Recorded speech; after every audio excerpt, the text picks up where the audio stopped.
A little bit of analysis here in the second break of the debate in New Hampshire for the Republicans. I think Donald Trump is dominating. I know he's a child. He says inane things like, I'm going to make my policies so much better, right? This country's going to be better, so much better. My taxes are going to be low, so much lower, right? Like it goes on and on. I know he's a child, but he's bullying everybody. He's back to being a strong man. And he's back to being the boss, and the others are wilting. Marco Rubio has been battered in this debate. So I'm curious to see who we think is the biggest loser at the end. Carson for falling asleep again for the 13th debate in a row. Marco Rubio for getting hammered.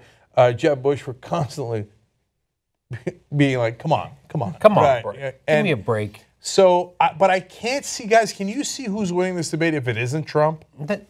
No, I don't think it's Trump. I mean, Chris. Of course well, not. Of course I don't. But okay, so who's winning the debate? Okay, there's only one area where Trump is not saying exactly what he has always said, which is always and it's hard. By the way, after months and months and months of daily news coverage, it's hard to gain support when you just say what you've always been saying.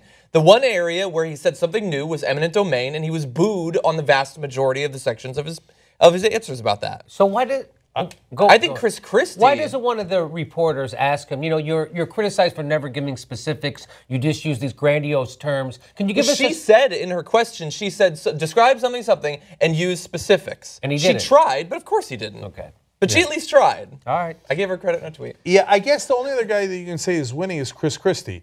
He's also bullying everybody on the stage. Yeah. Republican voters love bullies, so those are the two guys that I think are winning this. Christie's making a few, well, he made one good point. I like that he called out the so-called pro-life conservatives who aren't really pro-life at all. They're just pro-birth, and then they don't give a shit about people once they're living, breathing human beings. Now, I don't really think Christie gives a shit about them when they're living, breathing human beings, but I like that he brought up that point. Yeah. Yeah, no, he made two good points, to be fair. Yeah. He also made the point about how Marco Rubio talks in 25-second talking points. And Rubio couldn't help it. That's all he can do. So he did it again. Christie pointed out again. He did it again. And Ted Cruz a couple times has been caught flat-footed without a good answer. Super embarrassing moments from the guy who always brags about how he was the best debater at Princeton. But of course, you know why? Is because he's desperately trying to figure, okay, well, I want to take this section of Rand Paul's voters, and I want to take this section away from Marco Rubio. So if I say this, then I'll lose them. And he's not able to be a free, open candidate because he's doing all that math like he did in Iowa. Right, whereas Trump doesn't give a shit, and he's just spewing off at the mouth. And overall, it gives him a more relatable sense, a more real person, as opposed to Rubio, who's super fake, and Cruz, who's Can I give some breaking news? What's been happening in this Trump reminds me of Trump supporters. Madeleine Albright introduced Hillary Clinton tonight by saying there's a special place in hell for women who don't help each other. Oh, Jesus.